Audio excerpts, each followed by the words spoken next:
It's not I mean, Somaliland. they'll definitely never win the World Cup. Who? Somaliland. I mean, neither are you lot. We got more of a chance than you. What does that mean? Do you know what? We're not even in the same league, bro. That's like two ugly girls saying they're gonna win Miss World. Relax, it's not even close, bro. Yes. Are you not gonna come close to winning the World Cup? Yeah, one of those ugly girls never reached the quarterfinals of the World Cup. What are you talking about? Big man, you've got Iwobi. You're not winning nothing. What? Who do you have? Mohammed. Don't get angry at me. Don't shout at me. Who do you have? Honestly, I don't know why you get angry at me. I'm asking you a question though. We had Leon Osman. Piss off. Who? Leon Osman, the Everton player. Was he Somali? He's not Somali. Dead out.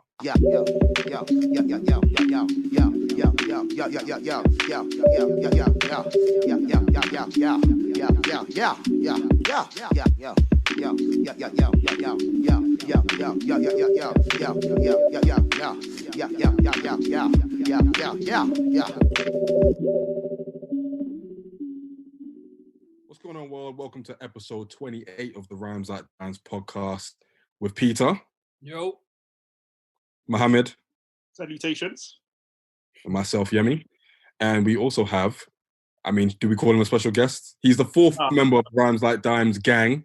You know what I mean? It's finally time that he's finally come through on a guest tip. You know what I mean? Our sound guy, man. Saheed, walk on. What's up? Hello. Hello, guys. How we doing? Well, yeah, man. We made it. God, man. Yeah, man. God is good all the time. All the time? God is good. Yes, sir. Clearly, we're still in our homes. Yeah, man, it is what it is. But, what you, man, been saying. Obviously, lockdown is taking over our lives. We're still here. Just here, innit, man? Like, a lot of meditation, a lot of reading. Trust. Man, just here, man. You know what I'm saying? Just taking each day as it comes. That's all we can do, innit? For real. Mo, Ramadan Mubarak. Hey, man. Thank you, sir. Did I say it right? Fasting. What? Did I say it right? Yeah, Ramadan Mubarak. Good stuff. Yeah, same shit. I've just been fasting, a lot of thinking. I've been watching The Last Dance. Oh, yes. The one about the Bulls, right? Yeah, literally would have been about the Bulls, MJ, Scottie Pippen to a certain extent, and the 98 Bulls. Have you learned anything new about MJ? Nah. Okay. Nah. The only thing it kind of gives you, the only thing it gave me was behind the scenes, just having a look at it. But in terms of have I learned anything new? No, just because I know. Like I knew already that I knew the game winners. I knew the gambling problems he had. I knew the way he would. There's some stuff coming up that shows you how much of a. This guy punched Steve Kerr in the face. Oh. Yeah, that's coming up. Like he in '98, he punched Steve Kerr in the face.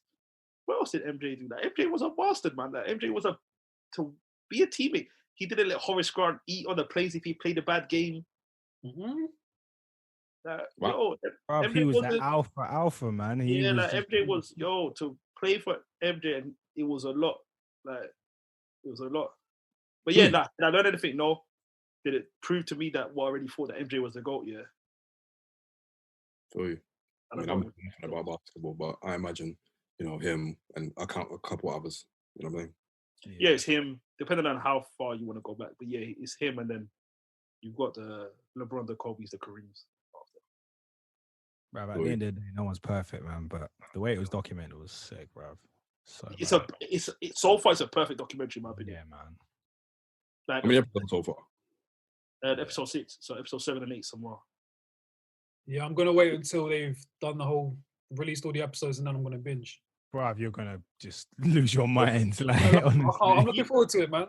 Bro, it's sick. Even the way they do the timeline so they go from 98 to like 84 to when he was drafted to 89 when we lost to the Pistons to 90. Like just the way they do the timelines. Bruv. And then it merges seamlessly from like 90. It's so nostalgic. Yeah, the colours, the feeling, bruv, it's just mad. You see how crazy Dennis Rodman was. Yeah. Like you see that Jerry Krause was the devil. Like fuck Jerry Krause, but but it's sick. Yeah. Saeed, how you been? Bruv, I'm cool, man. Literally been meditating as well, reading, going outside, getting some fresh air, man. Got a new camera as well, so I've just been taking photos. What camera? I got a Sony A6, 6400. Yeah, A6400. this one's going to be like a team camera for like me and my lot, and just our own projects and just photography anyway, man. We just need to just document shit. Let's have some fun. Hopefully next year. But What are you, Yemi? yeah, and what you saying, Yemi, man? I'm here, man. I'm good. Just here, living life, well, as much as I can. I mean, breaking these social distancing rules, but everyone is. You know what I'm saying? So, you know. I mean, I'm not. I'm literally. I'm not. Don't put that on us. That's because you live in Tottenham.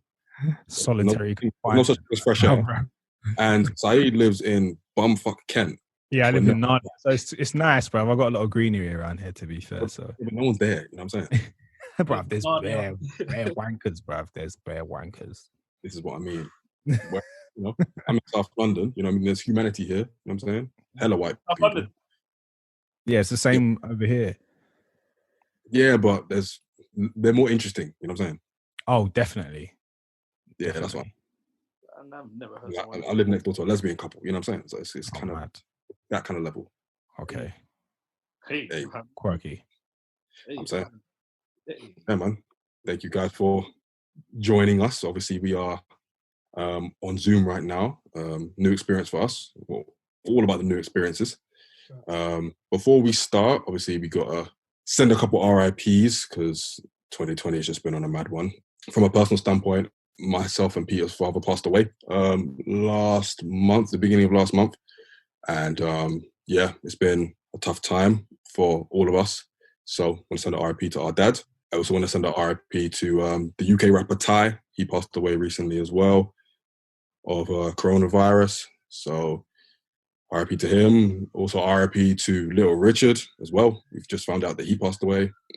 Little Richard, like, I mean, there's so much to say about him. You know what I'm saying? He kind of, yeah, man, speaks for itself pretty much. And also RIP to Andre Harrell as well, who was the founder of Uptown Records, responsible for people like Diddy, Heavy D, Mary J. Blige, and a whole host of other 90s legends. So, yeah, man, may all of their souls rest in peace. 2020 is a mad one. Trust. So, yeah, without further ado, let's get into it. So, I guess the first topic is something that kind of has been brewing for a bit. So Dababy basically released a new album. I think it's called Blame It on Dababy. Obviously, very successful. Dababy is one of the most popping rappers in the game right now, as far as new school and just generally. He's got hits like Bop, Suge, Vibes. He was on the Dreamville album, whole host of other good features. And he has come under a bit of scrutiny recently for supposedly only having one flow.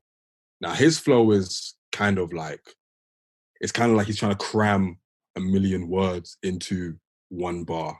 And obviously, being a rapper, one of the key aspects of being a rapper is your flow. Whether you're able to switch it up, whether you're able to, you know, perfect it, stuff like that.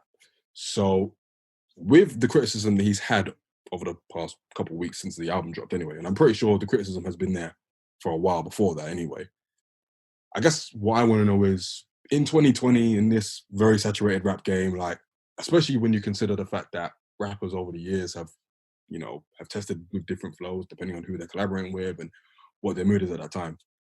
Does it matter now that rappers can be successful with only one flow? Lads, before we begin, yeah, I mean, that was a beautiful introduction. Yo, Mo, you're sitting like a Playboy model. Please, I beg you. You gotta readjust yourself, man. That leg up is crazy. I'm uncomfortable, man. Right, this is good. What would they even do, bro? Yeah, it's the way you're sitting. The way you're sitting, bro. I'm sorry, I'm comfortable. Yo, get ready to serenade me, man. I'm comfortable, man. Bro. That's a Devin Campbell. Can we talk? You look, bro. That's exactly what it is. It's like the Thriller album cover, bro. I said, that's what it is, man. I'm sorry, bro. I'm comfortable with you, man. I'll apologize. If you've got a problem with that, I don't know what to tell you, fam. That's cool, man. You got your knees up. I'm playing. I actually don't, bro. I'm laying down, man. You ain't gonna do all that, but I feel you. You feel me? Like, even move the camera. Like, come on, man. I need to show you, like, I'm very, very comfortable right now. I'm very comfortable. Yeah, do you, King? Do you, man? Like, Bruv, don't ever say I'm looking like I'm gonna serenade you, fam. Don't ever. Bro, I'm just telling you, man. Don't fix your lips and say I'm ever gonna. You're a grown man. Bro, that's what it looks like, man. I can only speak on what I see in it, and you know, Does it look calm now? I don't have many men sitting in front of me like that. So Does it look all right now, or does it still look like I'm trying to sing, carry me talk? it will Just do you, innit? no, man. Do you? No. Oh, you have to change your style. Come on, man. Does it still look like I want to sing? Here we See, go. now he's got it's kind of stiffened up. Yeah, now. Does it look like I still want to sing? no, you're good now, and you're good. Because people need to know I put you work in these streets. Oh my days. What kind of work, Mo? Don't answer that. So, Yeah. Don't even answer that. Don't answer go ahead and answer the question. that. Ah, Yeah. sorry, No yeah, face. sorry, guys, man. That was a beautiful introduction too. I mean, yeah, thank you. So, back to the question. Yeah. That's it. For me personally, I think it's important to measure what we mean by flow, because I think from a traditional standpoint, it's always nice to hear like rappers, I guess, switch up the tempo, because I think doing different type of tempos over different type of beats, I guess, can demonstrate your use of different types of flow with your lyrics. Most people want to see that more time, but I don't necessarily feel like it's the be all and end all. I think it depends on the type of artist that you are. I think production is very important, because depending on the type of beats that you're known to pick, I guess that will kind of determine how you sound over that and how you use certain type of flows as well. I do think it is important to show different things, man, especially if you're an artist that intends to be around for a long time. I think it's important to just show that you're able to do different things and different styles and different type of music and stuff. So I understand why certain people get criticized, but for me personally, I don't necessarily mind, man. Like someone like a Rick Ross, like he's been criticized for having one type of flow, but I love it, man. I know what I'm going to get from him. I know the sort of sound I'm going to get from him, and he hasn't failed me, so I'm okay with it. Yeah, I'm kind of with you, man. I feel like nowadays, as much as it's good as a rapper to show your skill by way of hopping on different beats, trying out different flows and stuff like that, it isn't the be all and end all. I feel like nowadays there is a generation of rappers that come through, and there's also a generation of producers that come through, whereby you can have one flow and you can find a producer, no matter whether it's your own song or whether you're featured on a song, that will find a beat for you to stay on that flow, to stay comfortable. So in the example of Dababy, he was on Dreamville's, I think it was Under the Sun, and that beat was perfect for him. Obviously, he's not Dreamville affiliated. He's got his own production team and stuff like that, but the beat fit him perfectly. That song could fit on a Dababy album. So I feel like there is more catering to rappers nowadays that probably do have only one flow. And to be honest, if you're good at that flow, like one good thing about Dababy is when he came in, no one was really doing the flow that he was doing. So it was kind of new, it was kind of fresh. And I suppose now people feel like he's done it over and over now. We kind of want to hear something new. But at the time, when he first came out and became popular, it was cool. It was all the rage, I suppose. But is he rapping over the same type of beats? Pretty much. It's kind of like very heavy drums, couple hi-hats here and there. Like they're not the most sophisticated beats, but they're kind of like off kilter to where his flow and his words ride the beats. So it's kind of similar in that sense. You'd have to listen to find out more, but yeah, kind of. But yeah, man, I think generally it probably doesn't matter because rap is so saturated now. Like you go to different artists for different things. Yeah. In the 90s, in the golden age, when there were not as many rappers and there weren't as many like subgenres and sounds, you kind of had to show that you were, if you were like on a jazz rap beat, you'd have to show that you could flow on that.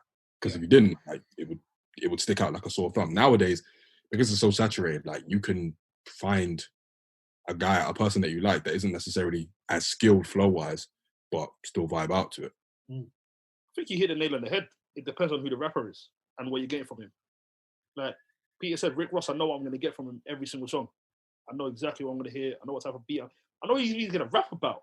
So it's like, because I'm a fan of that, I'm always going to tune in. So I can't really criticize him to say, yo, why do you never change it up?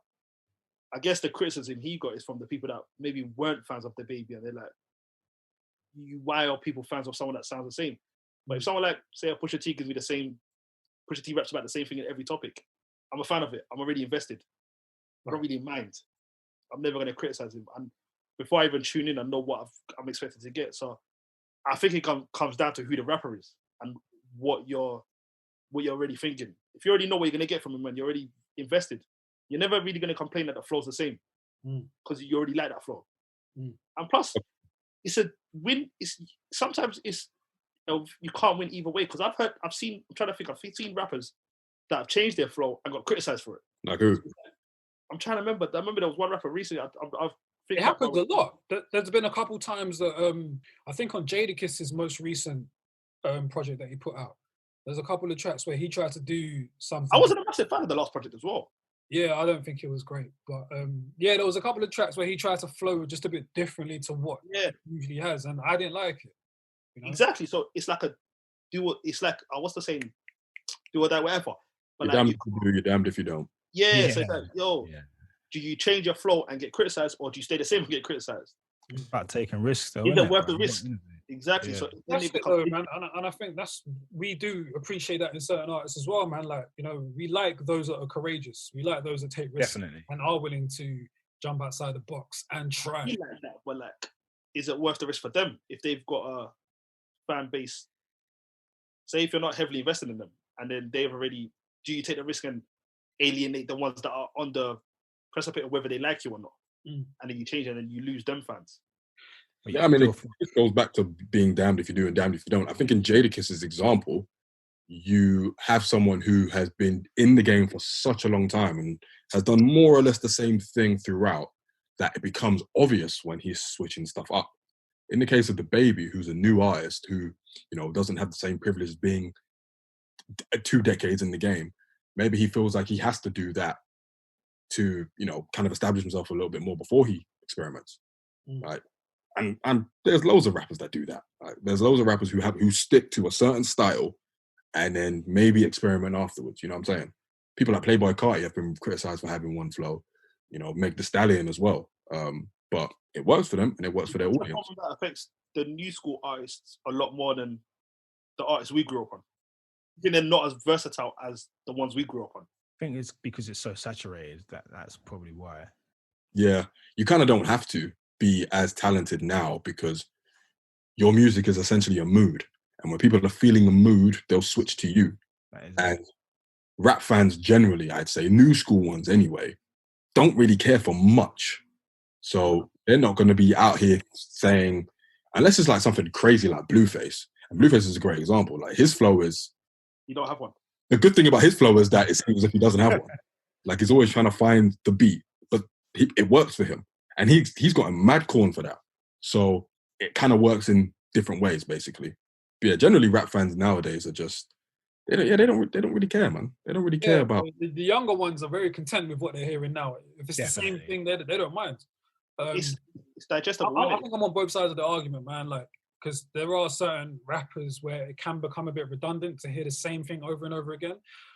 I had a conversation with Yemi just off like recording and that, and I was like, I want to try and mention Jay-Z a lot less, but I'm about to mention him again. But the reason why we love Jay so mention Jay-Z every episode, I'm good with that. But like, the reason why we mention why we love Jay so much is because he's given us so many albums, he's been extremely consistent, and he's just given us different versions of himself in different styles, and he's experimented a lot. So there's a lot to compare, and there's a lot to, I guess, paint the wider picture. I think if you do stick to one thing, I think it does kind of limit you as far as even how you're criticized as well and how you're ranked against or amongst the GOATs. But sometimes I agree with you, which is why I feel like we rank Kendrick where we rank Kendrick, because he could change it up through albums. But sometimes taking a risk isn't always worth. It's not always like. Look, I don't want to always mention J. Cole, but using J. Cole as an example. No, generally I don't want to use Cole as an example, but he's someone that's trying to change his flow on his last album, and to me, it didn't work. And he's someone that's still trying to, I think, find his sound via changing his. Someone just trying to find himself via changing his sound, and so like it doesn't always work, because I feel like if you listen to him from Friday Night Lights to today, he's changed his sound a few times, and I feel like it's never once hit since. But changing your sound is different from changing your flow. I feel like he does both as well, because if you hear KOD, he's not rapping the same flow that he was rapping on Friday Night Lights. Yeah, I mean, obviously he would have grown, he would have developed, he would have found new ways to just express himself flow-wise and musically. Obviously, it speaks to the whole flow conversation probably speaks to a bigger issue of just like overall artistry as well. Like to Peter's example by Jay-Z, the reason why he's so great is because he has been able to switch it up in every aspect. Same thing with Kendrick. But I'm not sure if that priority to be an amazing artist and switch up flows and switch up other things is as pertinent with these new artists. I think that here, some of them anyway, to get the bag and see what happens. You know what I'm saying? There's only a few new school artists, maybe not new school, because I don't know if you'd count A$AP Rocky as new school, but he switches it up every time. But he's that way inclined. A lot of these artists aren't that way inclined. You know what I'm saying? They're just trying to make whatever is popular and what's going to get them money. So that and the similar flows go into that as well. I think I'm with you lot. Like Rick Ross probably gets dispensation for that. You know, all the old school rappers who kind of have a niche as well. Who do you lot? I've got a question for you. Who do you lot think, taking Jay-Z out of it, is the best at changing their flow depending on what song they're on? I said 3K. That's tough. Hey, I'm here for tough questions, sir. Free Stack is probably there. Free Stack. For me, he's the best at it. He's the best at changing his flow depending on what song he's on. Yeah, facts. Because he's rapping differently on a James Blake song than he is on an Anderson .Paak song to a UGK song. So he's definitely someone who adapted to it. But again, I think that weaves back to artistry as well. I feel like the rappers that don't change up their flow, I think they hide behind changing up their sound so they can get away with not changing up their flow. Because there's a lot of rappers that if we really start nitpicking and looking deeply, sound the same a lot of the time as far as cadence, how many bars they fit into, like, you know, a single sentence. Like, if we can deep it, man, there's a lot of them.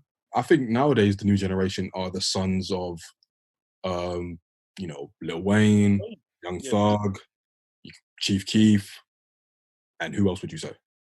I would say Chief Keef and Wayne are 1 and 2. I'm trying to think of more. Yeah, and then I'll probably say Thug because I think Thug Future a little bit as well. 100%. You know, people like Lil Baby and Gunna, they're from the Lil Wayne, the Young Thug school.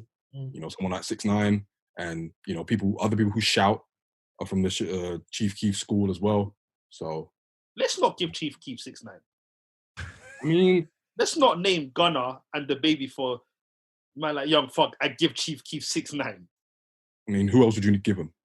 I don't know, but I don't want to give him 6ix9ine. That just seems a little bit disrespectful. I mean, that's what I mean. That's what it is, man. Give him like Herbo or someone like that, fam. Or like the Little Dirks. Bobby Shmurda? Yeah. Yeah. Bobby Shmurda's in that school too. The same era. I thought it was the same time. Was it just Bobby Shmurda a bit later? Nah, Shmurda was later. It was a little bit later.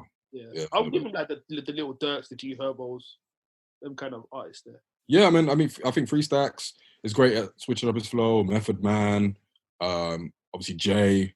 Big Daddy Kane was amazing. Listen, man, Biggie did a great job on Notorious Thugs. You know, yeah. There's a few, man. There's a few. I think Kano is absolutely phenomenal at it. I think that's one thing, one strike against Wretch, though. I don't know how much early Wretch switched up his flow. Early Wretch sounded the same. Teachers Training Day Wretch sounded the same on a few songs, but I feel like as time grew, he's figured out how to change his flow on certain songs. Bro, I'm telling you, man, there's a lot of beloved MCs that don't switch up the flow. And I feel like that was Pete, just quickly, do you not feel like that was a UK problem as well, though? No, not at all. Because I thought, if anything, UK MCs switch up the flow more so than maybe US. Fair enough. But maybe they rhyme over the same type of beats a lot. It's very samey, but I think because of grime, it originated because of, you know, the pace in which you're rapping at. There was always emphasis on, you know, the pace in which you're rhyming at and switching it up from time to time, like. So I feel like we're very talented as far as being able to do that. I think we always have been. Yeah, and then from grime came so many different unique flows as well. Like obviously, Dirty Goods, his flow is way different to a Kano's, who's way different to like a Temper T. You know what I'm saying? Yeah, And he got exactly. double. With that, you know, you probably have, and because they're all so close to each other, they're friends, they're associates, like they're going to rub off on each other a little bit more. And I Yeah. think that is similar to the 90s, because in the 90s, pretty much everyone, well, up to a point, knew each other, were familiar with each other, liked each other, collabed with each other. And you still have that today, but there's clearly quite divided lines as far as, you know, flow and artistry and all that stuff as well. So all in all, like, I guess it doesn't matter depending on who the artist is. I think if they're still making good music, it might not necessarily matter these days. Like, who's gonna criticize someone? Oh, you don't switch up your flow. Like, in the grand scheme of things, it might not matter so much now. You know what I'm saying? Maybe back in the 90s when, you know, you had to be original and you had to do this, you had to do that. Which, by that logic, Dababy kind of is, because he came in with a new flow, especially during a time when people were using the same flows, like the Migos flow. Like, the Migos flow is probably the most popular flow of the last 10 years. Easy. You know what I'm saying? And people were using that like crazy. UK rappers do it as well. It's very annoying. Yeah. I think that's It's the ad libs. That's what it is. Yeah, for real. What do you think's more annoying though? Having the same content matter in every song or the same flow? I think both, bruv. Like, So if you just had to say like one that's a good question. That's more annoying. I think content, man. You think that's more annoying? Yeah, there's only a few artists that I can listen to that talk about the same things over and over again. Freddie Gibbs. Pusha T's might be one of the early ones. He gives me the same thing every song, and I'm okay with that. If you're giving it to me in the same type of way as well, yeah, it can become redundant, but there's not that many that I can really stomach it, man. It gets boring. It gets mad boring after a while, man. How do you explain your love for Griselda then? Exactly, that's funny, isn't it? Yeah, I'm saying. It's the sound, isn't it? It's you know what I said earlier, man. It's the sound. It's being able to, you know, I guess hide behind different types of beats. No, 100%. And I think that's the same thing with Pusha T. Obviously, Pusha T's production has evolved over the years to where it's fine. But if you have someone like Dababy who kind of raps over similar beats but doing the same flow, that's when it gets a bit jarring. But at the same time, rappers who have rapped before probably have rapped over similar beats. And over time, as their budget has increased and they've got more producers, like, they've switched it up. So it probably, to answer your question, Mo, it's probably the content. Me personally, I'll get more annoyed having the same content matter than having the same flow.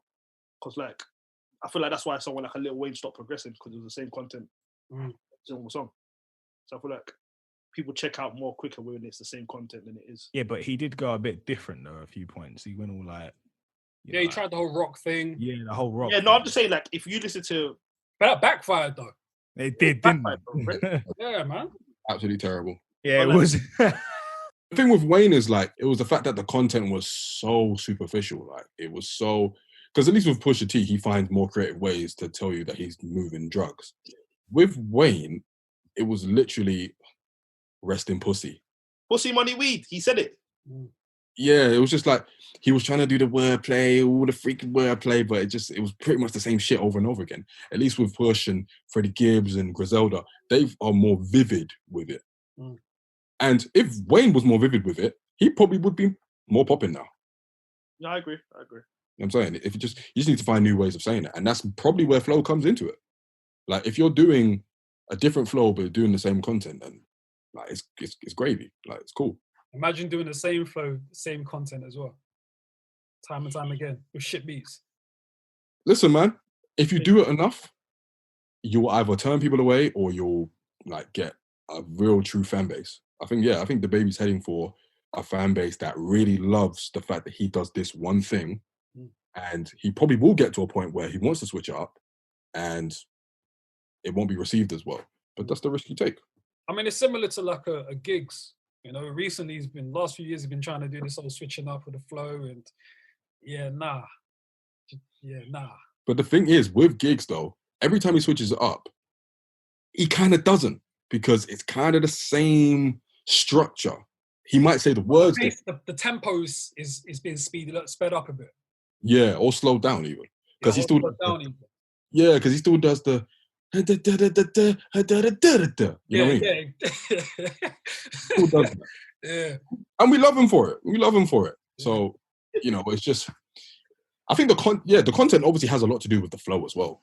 It just seems, because obviously Giggs is talking about the same thing over and over again. But I don't think it does. I think they're two different things. I don't know if they are. I don't think they align together. Like, I think you can choose a flow and talk about anything. I don't know if the content will dictate flow.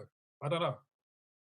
No, I think they're definitely informed by each other. I feel like if you're Giggs who talks about the same stuff in the same flow, and then you start to switch it up, you tell the difference.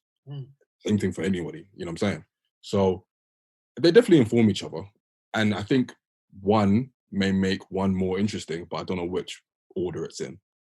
Whether it's the flow making the content more interesting or the content making the flow more interesting. Who knows? I think it's the flow. The flow is how you ride the beat.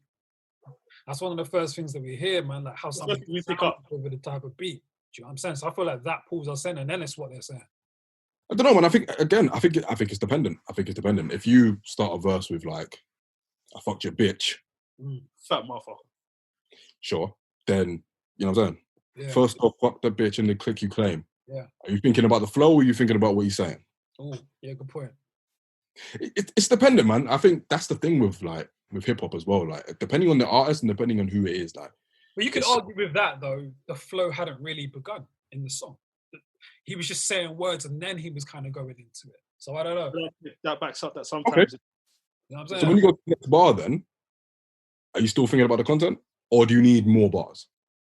Let's take the first 4 bars. If those are the first few words of a verse, that's pulling you in. I'm already in. That's pulling you in. Me too. That a lot as well, though. If you look at Rick Ross's songs, Rick Ross does his first 4 bars are normally what pulls you in. And I love the way Rick Ross flows. I love it. I think there's very few people that I love Rick Ross's flow, but I'm saying his content is what pulls me in. The way he just talks. For me, it's his production, man. He's got one of the best ears ever. Yeah. But I'm just saying the way he also raps is special. Like, I've never heard a man talk about luxurious lifestyles the way Rick Ross does, bro. You probably never saw the word luxurious before you met Rick Ross. Bro, he wants me to get a private plane and just have yogurt. You would too. Cuz, you know me, fam. If you had the funds. Can you think of any like super lyrical rappers that you don't like their flows? I'm not keen on Talib Kweli's flows, bro. I feel like he tries to fit too many words in like each bar. Just to show people how smart he is. I'm not gonna say that, man. Big up Talib. I'm not saying that, but I show people he's smart in it, bastard. It's like he will say like it's just too much sometimes. We get it. You read. I love Talib, man, but yeah, I mean, I don't know about his flow sometimes, man. Yeah, sometimes. I think when he slows it down, or when he's like just riding it a little bit more rather than just trying to put words in there, better. But I hear you. Oh man, super lyrical. I don't know. Off the top of my head, I can't, because I don't want to give a wrong answer. There's no wrong answer, man. It's what you feel, innit? Yeah, but I might feel it now and then tomorrow I don't. Hey, you're human, man. We change our minds all the time, bro. It's all good. Royce sometimes, man. Royce? Sometimes. Why? I think it's the same thing. I think it's the same thing as Talib. I think sometimes he might try to cram too many words into a bar, and it doesn't always work for him. Well, Royce these days or like earlier Royce? Just Royce in general. I feel like Royce now is better than earlier. You heard his new album? No. Did you listen? I'm thinking more so to the last album, and I'm thinking to the Prime albums as well. I'm thinking to Bad Meets Evil as well. He always finds a way to get it back, like the flow, like if he goes off kilter. But sometimes it's just a bit jarring. Yeah, I feel you. I always loved the way Kool G Rap flowed. He always had sort of like, because I feel like his flow and Big Pun's flow are very alike, and I think he did influence Pun. I always liked with him.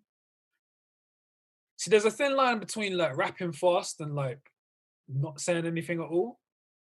And a lot of rappers do hide behind the whole rapping fast thing. With someone like a Kool G Rap, he would say a lot of words, but it was still quite rhythmic. And it didn't sound like he was just trying to say a bunch of words super fast. He was still saying stuff. And I think that's what I enjoyed about Big Pun as well. Big Pun, I think he was amazing with that though. I enjoyed both their flows. Just putting 100 stuff in one bar, fam. Yeah. AZ's another one that I really enjoy his flow. Underrated. His ear for beats was always awful, but I really enjoyed his flows. Hey man, I know someone else has got that problem. So wait, he didn't EP his tape. What did you say, Evie? He didn't EP. AZ didn't EP. Listen, early Nas probably could have EP'd his tapes. What's the key word you said? Early Nas. Oh, no. Nas after like it was written. Yeah, nah, keep that. It stopped being written. Yeah, keep that. Yeah, no, it's interesting to see how important flow is, though, man. Like, I was even trying to think of the ones, some of my most sacred rappers, man, that maybe haven't switched up that much, man. And you know, you guys know how I feel about Tupac, but I'm not gonna say he switched up that much. I think I knew what I was getting from him most tracks. And I think he can go from a mid type of tempo to really slowing it down. I feel like he did that quite a bit on like Me Against the World album, but he didn't switch up that much. But it's okay. With someone like a Tupac, I feel like it was more their words and how he pronounced his words and how he delivered them, rather than the rhythm of how he was delivering the lyrics. So, I guess as important as flow is, there are some rappers that can get away with leaning more on their lyrics. He's definitely one of them. Yeah. 100%. Also, I would say, yeah, the most straight man way, yeah. Your beard, Peter, your beard is glistening, fam. Oh, safe, man. Yo, how did we get I don't know how we go from Tupac delivering bars to my beard, but it's all good. I'm not going to say, fam, your beard glistening. Can I not give a compliment? Of course you can. I appreciate that, my bro. Let's move. Why are you uncomfortable for? I just know it's mad, fam. I don't know how we got from Tupac to glistening. It's crazy. No, because Pete was talking and all I see is his beard, fam. Shining. No, I noticed that too. I just didn't comment on it. It's that coconut oil, man. Hit up Holland and Barrett's. Like they should pay me for an ad. They should, huh? They should pay me for an ad. Holland and Barrett. Yeah. Look at who he wants to be advertised by. Listen, man, right there, man. Nothing surprising me with Pete anymore, bro. Real, bro. Yeah, man. I mean, inevitably, it probably doesn't matter flow-wise. I mean, it just depends on what you want from that artist. It depends what you're getting from them. If they're able to convey themselves in a great way to where they don't switch up their flow, or if it gets to a point where the flow becomes like popular and synonymous with them, then it doesn't really matter in the grand scheme of things. We're past that stage of it really mattering. I think. Well, a lot of our goats switch up their flows. Just FYI. All right, guys, let's move on to the next topic. So we wanted to do a little bit of a retrospective, I guess you'd call it, like a reflection on the one and only Rawkus Records. So for those that don't know, Rawkus Records is a hip-hop label that was founded in the mid-90s, and they focused on, well, let me actually paint more of a picture. So it is the mid-90s. Gangster rap is in full effect, you know, P. Diddy and the Jiggy era, shout out to Mace, is in full effect, you know what I'm saying? Obviously, hip-hop was commercializing to exorbitant rates, like people were getting commercial, people were getting #1 albums, this, that, and the other. There was a void there, I guess, and there was a cry from other sections of the hip-hop community for something alternative, something that was kind of like a harkening back to the purest roots of hip-hop, which was mainly the lyricism. Enter Rawkus Records. Rawkus Records comes through in the mid-90s and are responsible for some of the best hip-hop albums generally that we've seen, but also some of the most important hip-hop albums as far as establishing the underground scene. There was a new generation of MCs and producers and stuff that, you know, were making their voices heard on a lower level.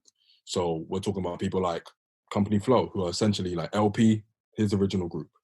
We're also talking about, if I get the Wikipedia page up, we're also talking about Pharoahe Monch. He's been in Organized Confusion, and he came out as a solo artist and did his thing. Black Star. They released Big L's last album, the Big Picture. They released. They also released the Sound Bombing compilation album, which was kind of like a showcase for these underground MCs, like Black Star, like LP, even a young, precocious white boy Eminem.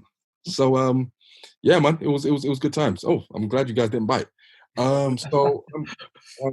Yeah, it was a glorious time for the establishment of underground hip hop. So I guess what we want to do today is kind of reflect on Rawkus Records and where we think underground rap or just rap in general would be without it. Whew, that was a beautiful intro. You know what I mean? I must say. Just me. Wow. Yet again. You're 2 for 2 right now, so well done. Safe. Appreciate it. Big up Rawkus, man. They were hella important for, I think, just hip hop in general, man, but particularly the underground. I don't know if without them we look at the underground the same. I feel like without them, the underground looks very different. I feel like probably there would be way more rebore attempts at trying to go mainstream if, I guess, Rawkus didn't provide that platform for artists that weren't of that ilk of trying to go mainstream or trying to make quote unquote jiggy music existed. I think there's a certain level of pureness that I feel like they created a platform for. I think looking at what hip hop was like back in them days, like around 96, 97, Puff and them, man, were really like, they were running amok, man, like shiny suits and all sorts. You know what I'm saying? Running what? Huh? Running what? Yeah, they were just running right, innit? They had to give it a chokehold. No, literally, man. So I feel like because of that, it made it seem as though hip hop was going in one direction. I think it made it seem as though everybody needed to, I guess, get aboard or just risk being frozen out, being able to make a career out of rap. But fortunately, actually going back a bit, I was listening to Justin Hunt, company man, so big up him, and he was speaking about how the shift really came when Nas dropped It Was Written, the same day that De La Soul dropped Stakes Is High. And I don't know, for those that haven't listened to It Was Written, check it out, but it was very different to Illmatic. Illmatic was a lot more dusty, underground, more like pure, whereas It Was Written was like more of an attempt of, I guess, blowing up. And he became rich off that shit. That the tune with Lauryn Hill like blew up in that. So that was where there was a bit more of a shift. I think that's when people started to choose more of a side of whether they were gonna maybe stick to, or I guess board the boat of making mainstream jiggy music, or stick to like the core and the pureness of what rap was. And then thus the divide. Yeah, and even to go a little bit further, like obviously the people like the Mos Defs and those kind of purists who had kind of been in the scene for quite a while, even before they dropped albums with Rawkus, they were being put on these platforms by the likes of De La Soul, by the likes of A Tribe Called Quest and people like that. But obviously, as Rawkus came into it, and as Peter rightly says, the divide between Stakes Is High and It Was Written, underground rappers like those guys was getting louder. To the point where there had to be a platform for it. It was quite clear that there was two sides of the coin that needed to be serviced. And, Rawkus came in, and probably around the right time as well. Because Amy, man, like, everyone was trying to like go pop. And the young rappers at the time, I imagine, young musicians coming through, they didn't subscribe to that. They couldn't do it.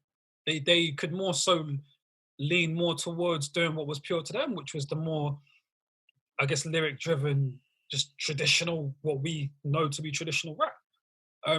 So it was probably a godsend that like, a record label that Rawkus came through, man, because without them, I don't know how rap looks. Back then, especially.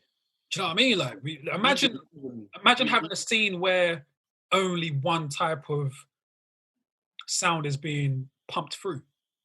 And that's what I feel like rap is like the greatest genre in the world, man. Like, it's just like record labels like Rawkus allowed for so much more room to do different things. So much, way more experimentation in that. Whereas, I don't know if there would have been room for that.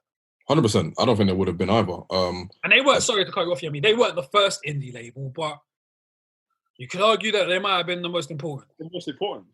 Yeah, all rap labels start off indie. Like Def Jam was an indie label until it got taken in by Universal, you know what I'm saying? Rockefeller as well. Like all of the Bad Boy as well.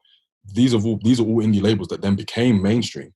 So in a sense, rap obviously at the time, and maybe not so much now because it's kind of mainstream, but it was very much an indie alternative thing. And within that, it became more and more mainstream, which then regurgitated out the alternative again, in a sense. So I think without Rawkus, especially for that generation, like the LPs, the Mos Defs, Talib Kwelis, I think for those people who had been doing rap for a while and obviously hadn't seen much success during those times, doing the same kind of conscious lyrical stuff, it just wasn't hitting at the time. They probably they might have slipped out of making music altogether because there's no way for you to, I mean, you can still express yourself, but there's no way for you to really be heard. Like Mos Def made, he was part of Urban Thermodynamics or something with his siblings. Yeah. And they dropped something in like, what, 92, 93. No one was checking for that. And, you know, he had to do it through features. And then it was finally time for him to bust through with Black Star, he bust through.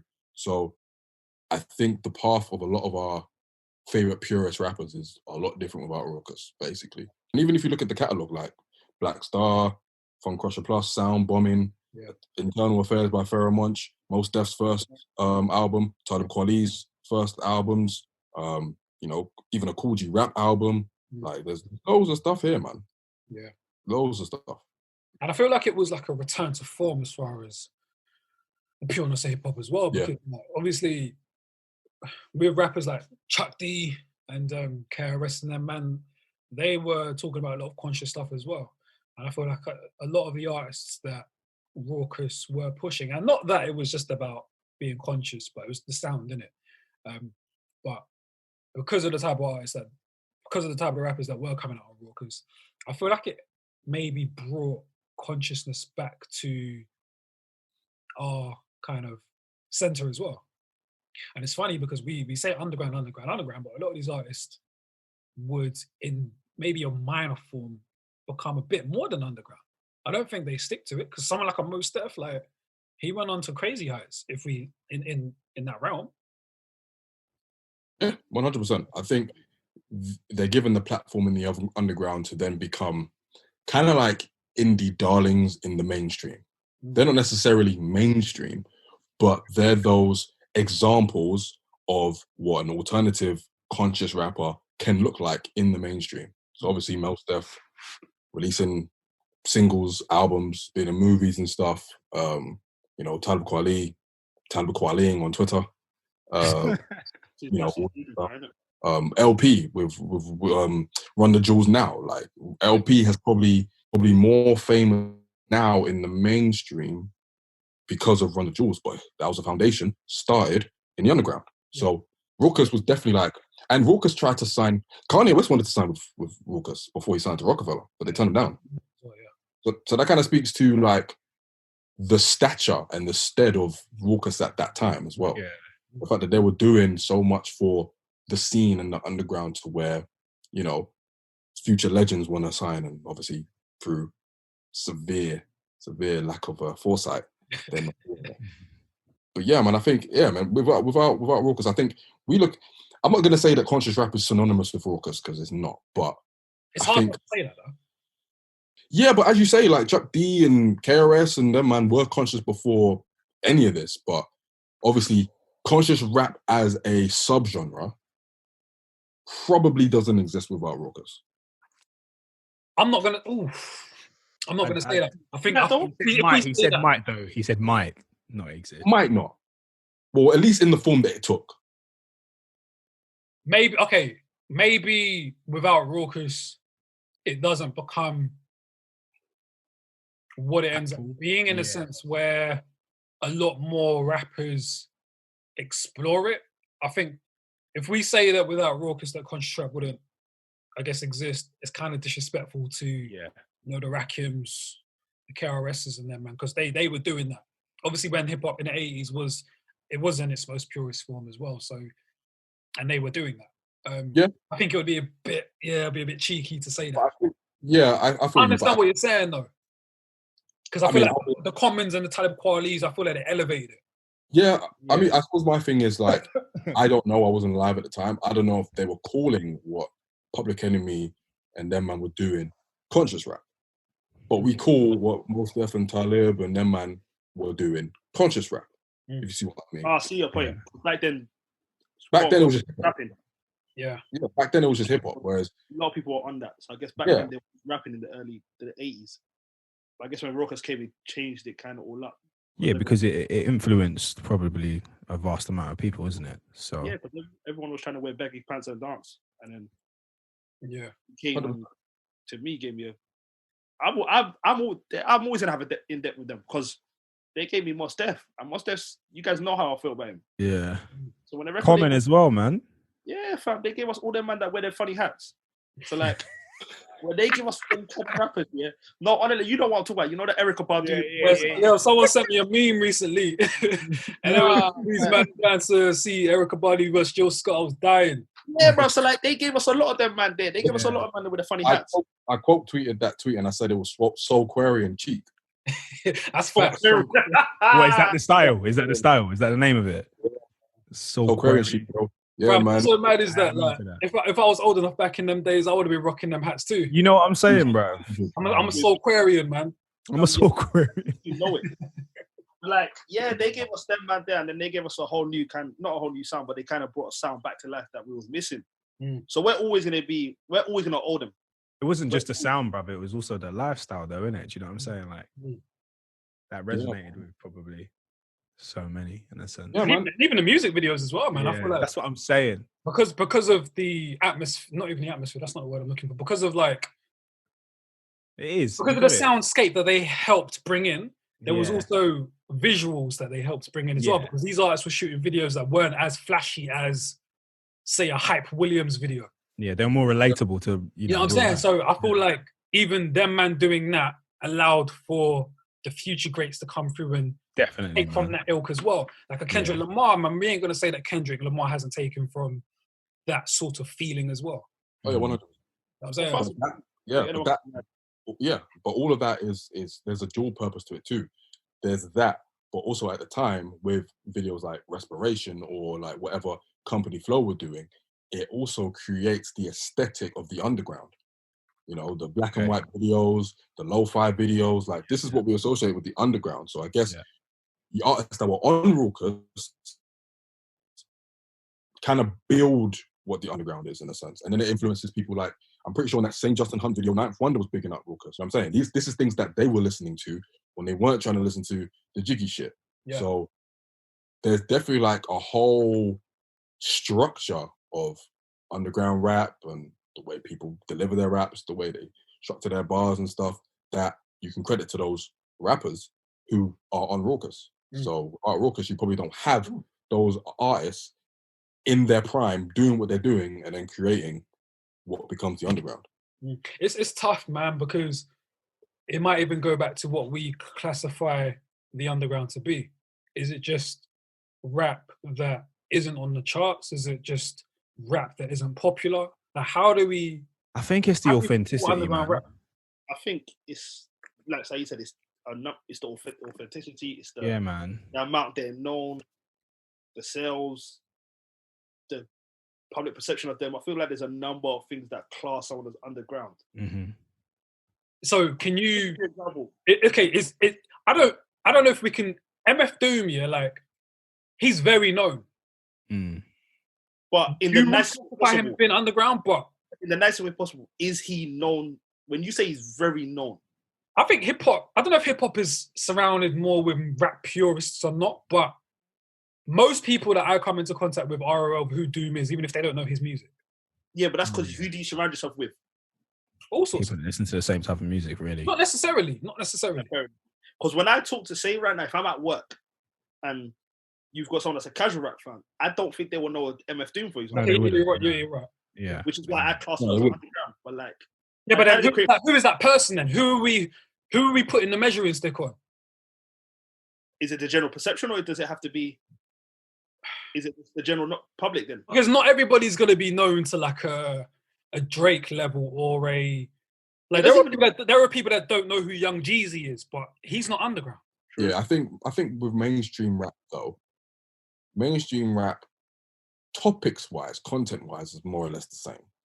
I think in the underground, you have so many diverse topics personalities, different moods and vibes. Yeah, you got it. Yeah, just like styles of music and Yeah. sound.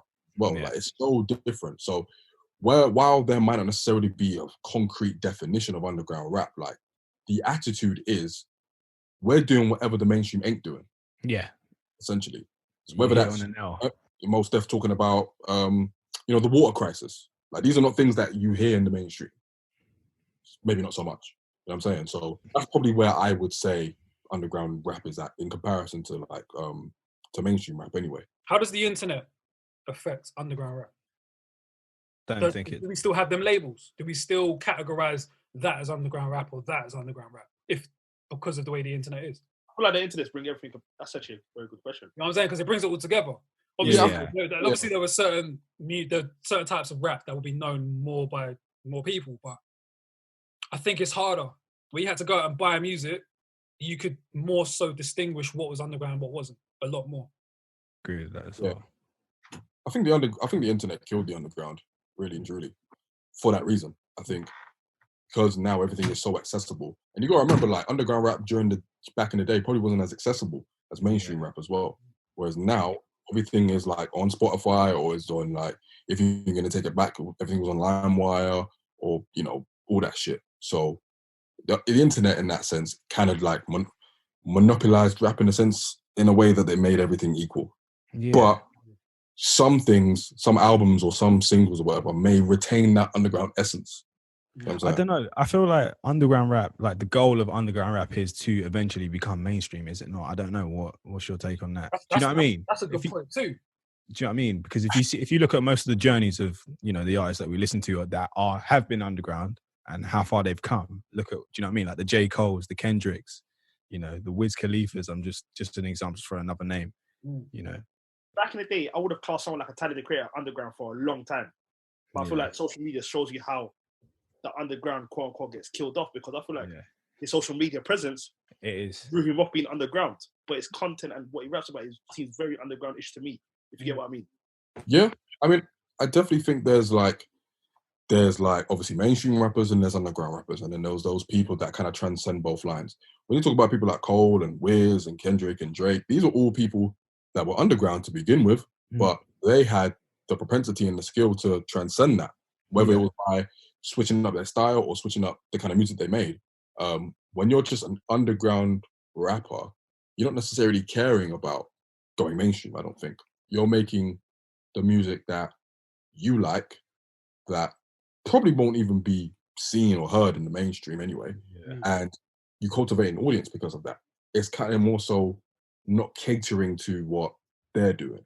You know what I'm saying? Whereas with the people you mentioned, Saeed, I feel like naturally it was part of their development as artists to, and I don't even really think they probably didn't even maybe even consider themselves underground in that sense. Maybe, you know what I'm saying? Music, to their trajectory, like Wiz Khalifa, especially, like fucking "See You Again" is the most mainstream rap song ever. Yeah. So I'm not sure if he was thinking about, I'm not gonna be mainstream. I'm not gonna be what them man are. But yeah, man, it's a tricky one. It's difficult, man. Like being of the underground is quite a hard one, because for purists, like I think they do make it hard for who we consider to be underground to eventually try and grow beyond that. I think we're snobs. A lot of us are snobs. So if certain individuals such as myself lean more towards like underground music than the mainstream, I think we make it hella difficult for people to try and grow beyond that. Oh, fully. Oh, 100%. Where like hold on to what they were in it. Yeah. I don't necessarily feel like it's all the way bad. I feel like with someone like me personally, like it's more so you diluting and selling your soul in order to be bigger. That's it. You're still making great music, and then you decide that you want to be bigger, and you do become bigger. I'm not gonna like be like, yo, no, don't do that. Like, stay mine. Like, nah, I ain't gonna do that. It's more so just the music being diluted and you not making quality anymore. I think that's what a lot of purists have an issue with. Yeah, I agree with that. I align with that for sure. The purists, I mean, they're hard to please anyway. But I think if you're like if you're like a Lupe Fiasco is a perfect example. Like when he made Lasers, like there was such a backlash to it. Exactly, but he was still spitting, so the purists were probably like eased and like satisfied, but it was sonic trajectory he had been on. He was now on. It didn't mesh well. So I suppose that's an example of how someone who is kind of underground, even though I wouldn't really call Lupe underground, but he was a purist anyway. When he tries to be a bit more mainstream, it can kind of bite him in the ass.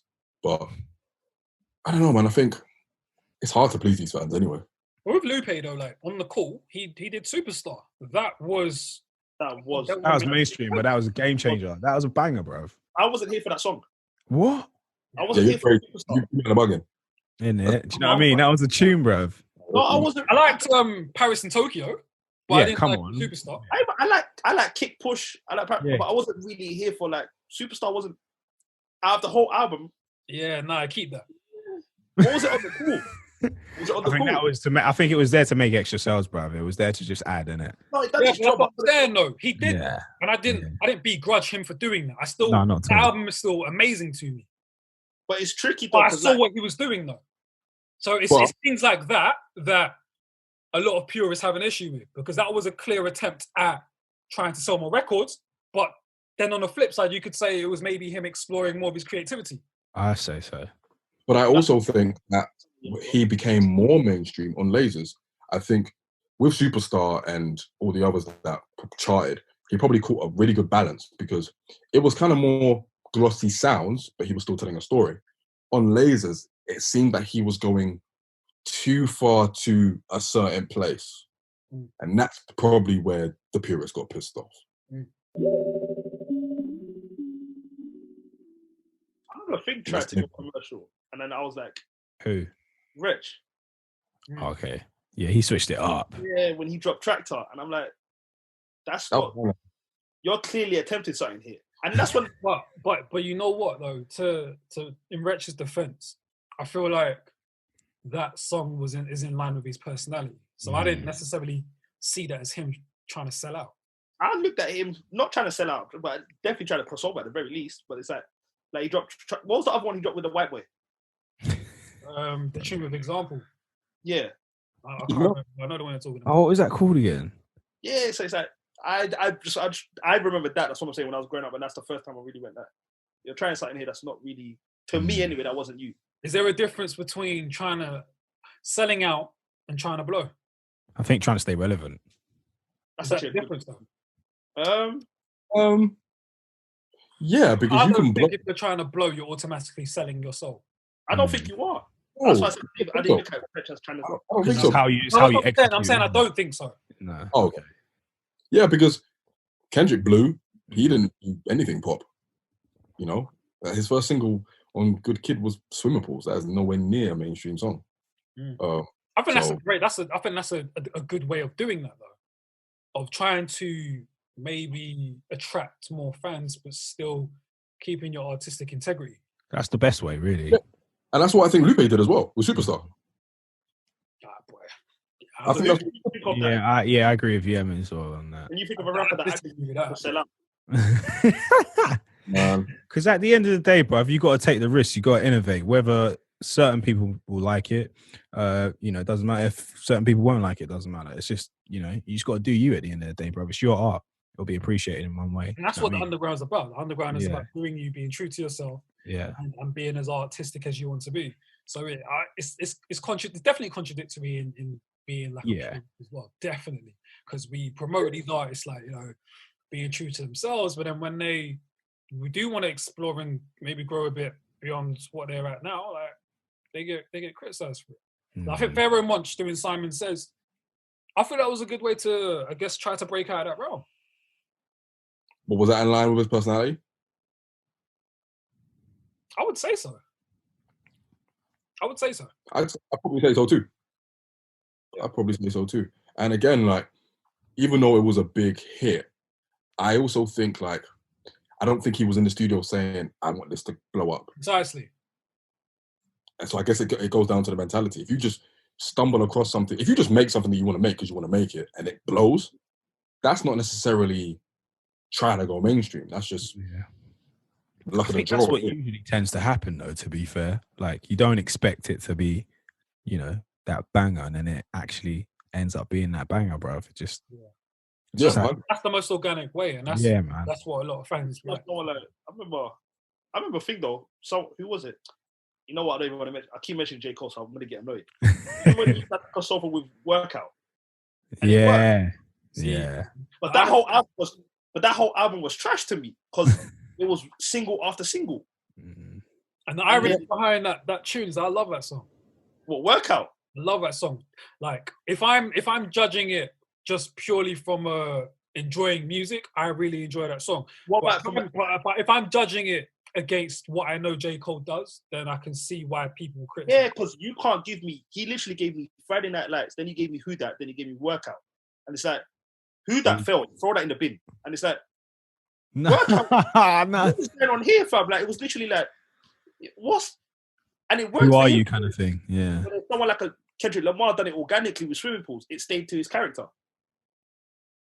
All right. So on the flip side, then, what if an artist comes in poppy and then tries to get more underground? How do we look at those artists? Can you think of someone? Who started poppy and then tried to get underground?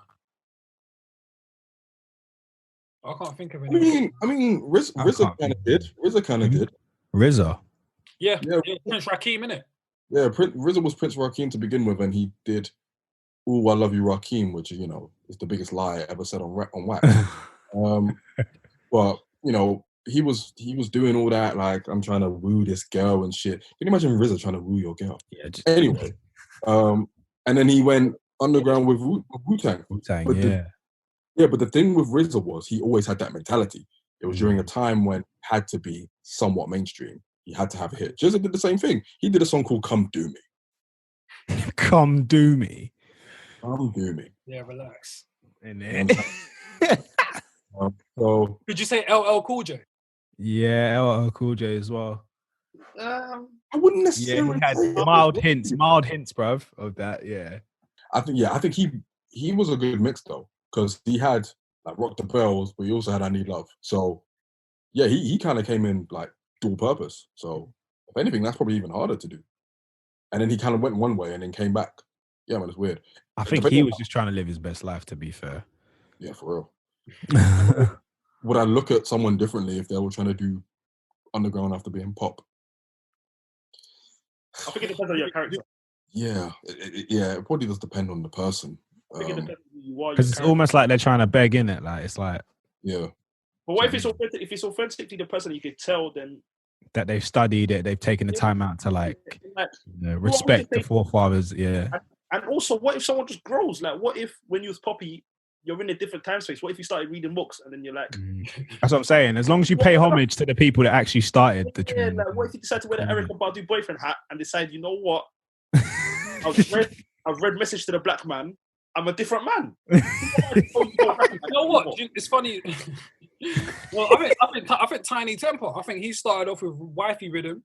Yeah, that's a good one. And Hood Economics. So I feel like, and he's been all over the place since. Like he weren't accepted though. He wasn't. Yeah, that's because it's Tiny.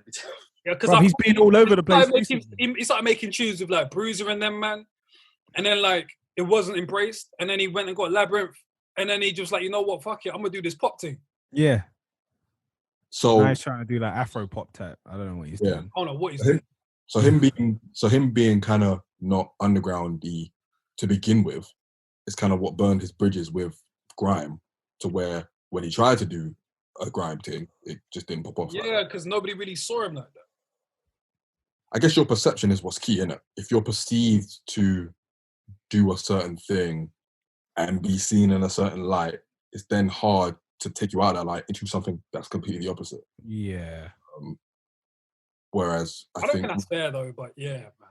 Yeah, I mean, it isn't fair because Mo said, like, you should have the time to grow.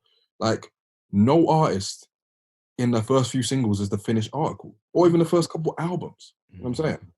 They could have read books, they could have, got knowledge of self and shit. They could have become a fruit of Islam, and they could have really seen the world for what it is, and that would have changed their art. That would have changed their artistry. That would have changed the way they are. And a lot of the time, like, people are being told how to be when they first come out by labels, by teams, by all of that. So to round it all back, I guess Rawkus kind of took away from that in a sense of you didn't have to worry about all that. Yeah, precisely. We don't care about the success. We care about the culture. And that's his, like, I think that's one of his greatest legacies. It cared about the culture because it wasn't concerned with all that, to be fair. You know what I'm saying? And then people who came out from that, you know, did so based off the strength of their music and off the strength of their personalities. Like Mos Def becoming an actor and just like a cultural figure. Talib Kweli becoming a commentator, although he comments too much. LP becoming, you know, a personality and, you know, a revered rapper in his own right. And the underground will probably exist, but in what form we will never know without Rawkus, in a sense. I wonder if any other genre of music deals with like mainstream versus underground. You know what? Rock and roll, the underground becomes mainstream. So Sex Pistols, the Ramones, you know, them man. Whereas of us, for a while anyway, underground was underground. And it never saw the light of day unless your mainstream guys were bigging up the underground. And then maybe got a little bit of shine on that, and then that went away. And that's similar to, well, back in the day, it was similar to like R&B and soul music. Like when Marvin Gaye first started out, why my mind gone blank? Record label, Berry Gordy, Motown. Yeah, when he first started out Motown and that, like, that's awful, isn't it? Cardinal Sin. I know. But when he first started out Motown and that, like, he wasn't one of the leading artists that was being pushed. He was what we would call today underground. And then he started making tunes that started bubbling up and making some noise. And then they pushed him to be more mainstream.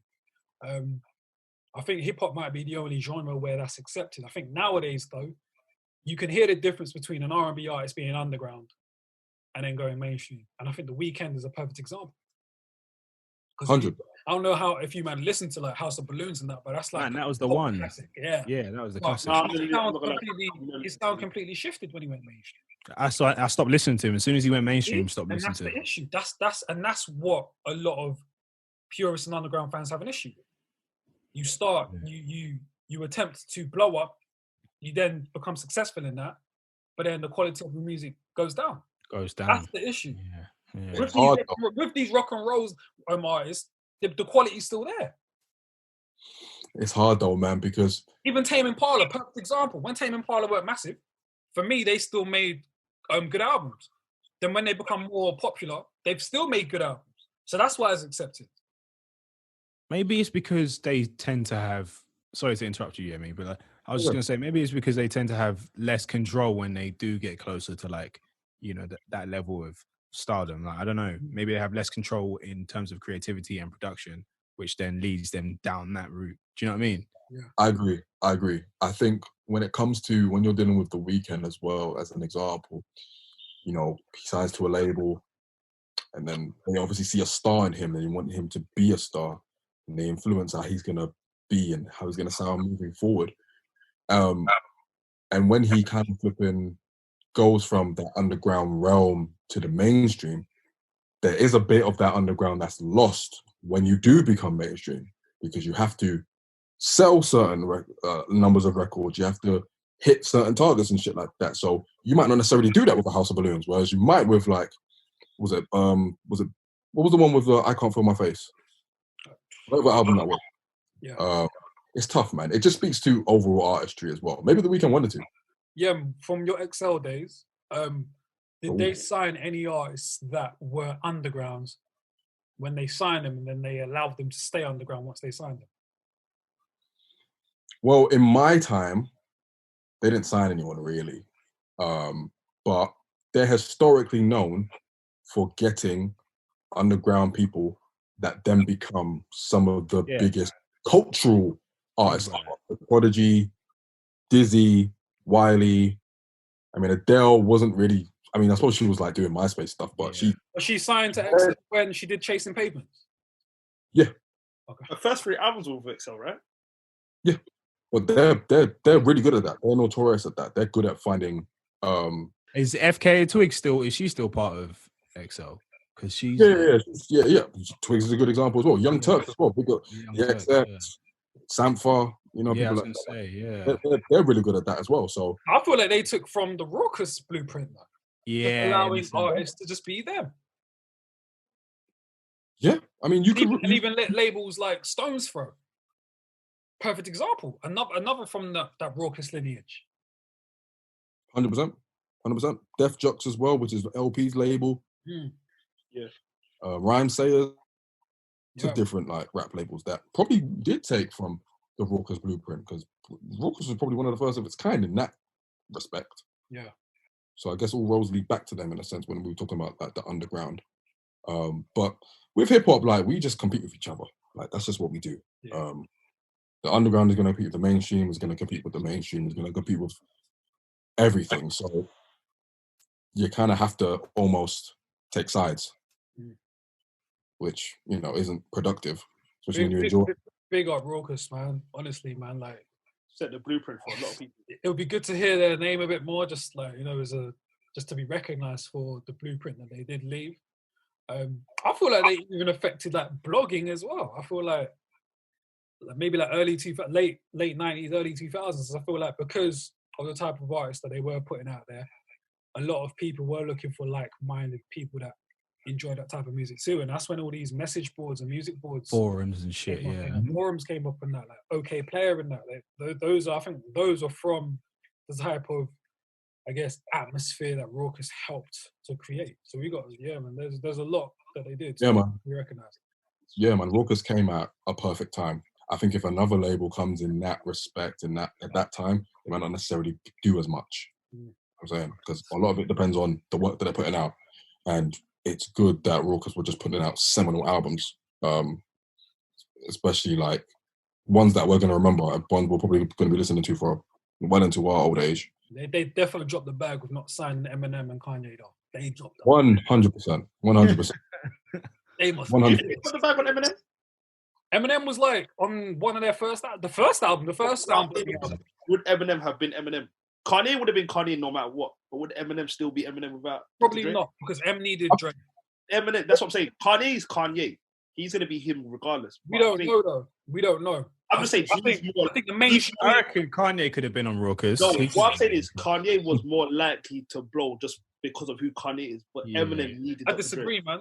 I disagree. I don't know. I feel like Eminem needed Dre more than Kanye needed Dame. No, but like I think Rockefeller gave Kanye that mainstream stamp. So as soon as he dropped his first shit, the mainstream were already looking at him. It wasn't a case of him dropping music and then him needing to bubble on the underground, then become mainstream. If he would have started to Rawkus, he would have started out underground, and we don't know if he would have bust up.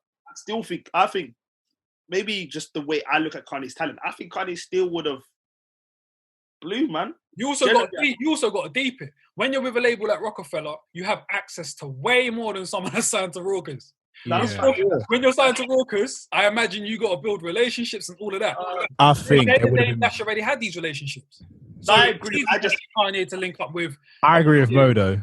Whomever. I think Kanye. Sorry, what did you say, Said? I agree with you, Mo, because I think that Kanye probably would have spent more time cultivating his craft if he was at somewhere like Rawkus, and then still would have like bust case, but it could have been in a different way. It might not have been in the same way that he's gone now. I'm not saying he'll reach today's heights. I think he doesn't have the access to people like Jay-Z and Rockefeller just generally. Yeah. If he's at Rawkus. So maybe his blow up is different. It's either different or it doesn't happen at all. Fam, you got to deep it, bro. On his first album, this guy had access to Mos Def and a Freeway and a Jay-Z. Yeah. No rapper from Rawkus is having that, bro.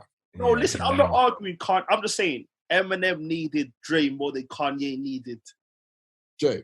Yeah, of course, but that was my point. That's literally my point. That white boy needed Dr. Dre, or he weren't going nowhere. That's fine, but we still got to deep it though, man. Like, you know what I mean? I think Kanye needed quite a bit, man. Yeah. It still was Kanye, you know? Kanye, I still think. Bruv, he still had that fight. But I think he was going to get it. Like, Kanye wasn't rated like lyrics like that back in them days, man. We got to call a spade a spade. But he was a producer as well, so he was and he was a rapper. So JD would have don't rap. I do think though he would have dropped the college dropout regardless.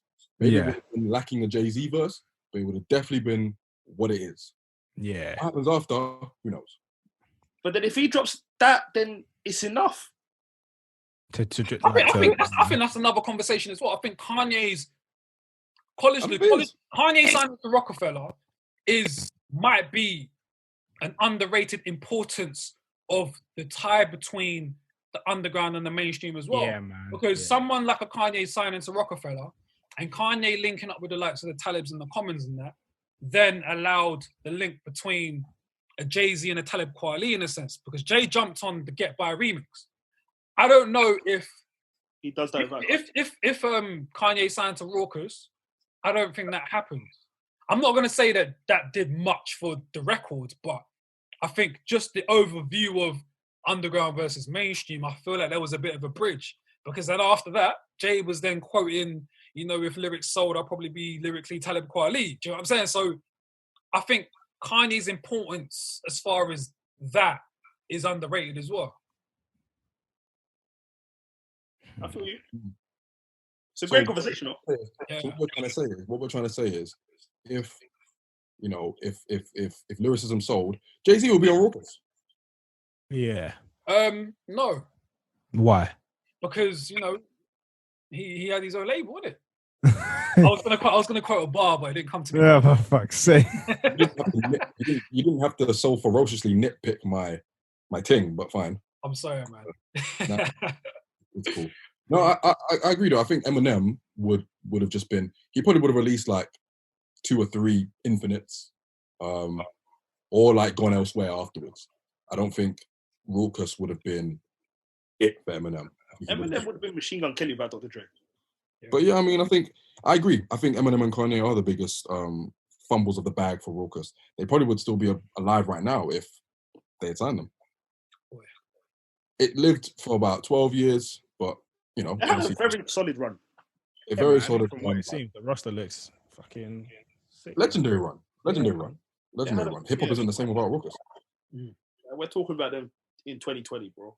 That signifies their importance. For real. Yeah, man. Big up Rawkus, man. 100%. But also, we're just nerds. Yeah, that's it. I mean, we are, fam. There's bare people that don't know who the hell Rawkus is. Innit? Some people heard Pharoahe Monch for the first time, bro. Bruv, I'm getting educated in this as well, so.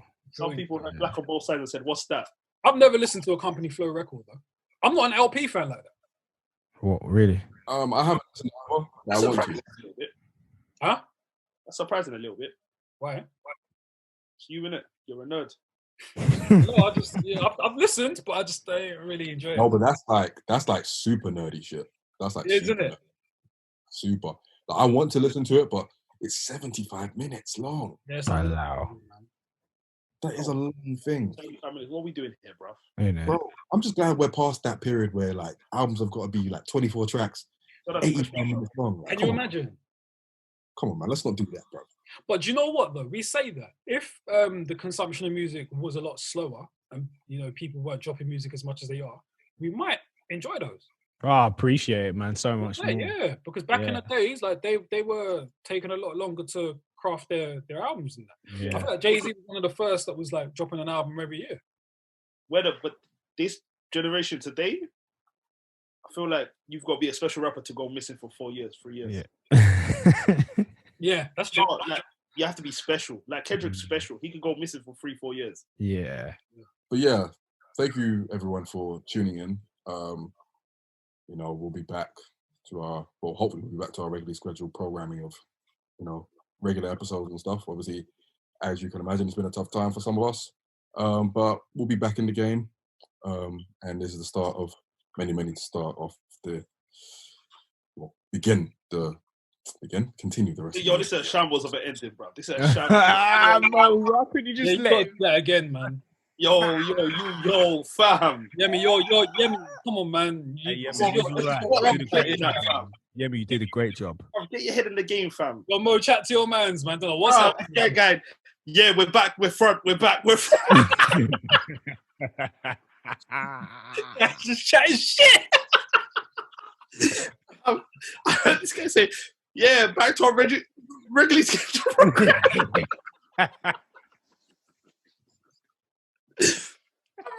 Check your bitch ass. Lads, are you done? Yeah, man. So check this out, right? Oh shoot! Check this out. Bust it. Yeah, me hits man them with the check it out. In Yeah, you it, know in something it. fire. Yeah. It's about to get long. I'm gonna come to all of your houses, one by one, knock on your door, And what? and phlegm in your face, bro. Man said phlegm in your face, bro. That's one of the most disrespectful things anyone You could know what do. I'm saying? No, that is the most disrespectful thing. Yeah, that's worse than punching someone in the face, you know. Or maybe I'll just cough on your doorknob so that you catch. Anyway, so thank you guys for tuning in to episode 28. Hope you enjoyed it. We'll be back for episode 29 in 2 weeks' time. And yeah, I mean, this will be our scheduled programming for the foreseeable until we're able to get back to the studio. But for what it's worth, I've enjoyed it. I don't know about you guys. It's No, me been too, sick, man. That was man. good, man. I needed that. I felt good. Yeah. Lift my spirits a bit. If there's nothing else, we will see you very soon. Take care. Stay at home. Stay safe. Protect the NHS. All that madness. Namaste. Sure. Peace. Oh, fam.